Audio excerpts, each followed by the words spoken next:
So this is an example of the Damon Q bracket. It's what we call a self-ligating bracket, and I'll explain exactly what that means in just a moment. But I just want you to notice that it's very small. It's rounded on the corners for more comfort.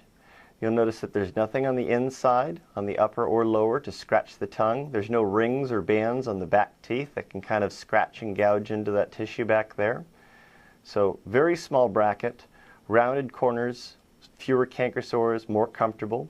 Now what makes the self-ligating brackets unique is that rather than a rubber band holding the wire, this is a large scale example of the Q bracket.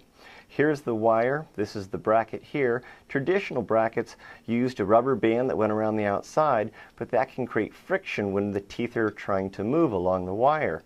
The advantage of a self-ligating bracket is that there's a door.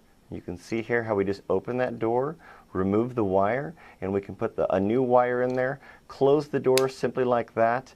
It's more hygienic, it's easier to keep clean, and most importantly, there's less friction between the bracket and the wire to allow the teeth to move with light continuous forces, which is better for the roots and bones. So here's another example of the difference between the traditional brackets. Here you can see there's a little rubber band around the outside, and that's how it holds the wire inside of the bracket. But there's friction when a tooth is trying to move along that wire. On this side you can see the difference with a self-ligating bracket. It slides along the wire and you're not having to overcome that friction, so you can use lighter forces. It's more comfortable, better for the roots, the bones, the gums, allows the teeth to align more quickly, and less need for extractions.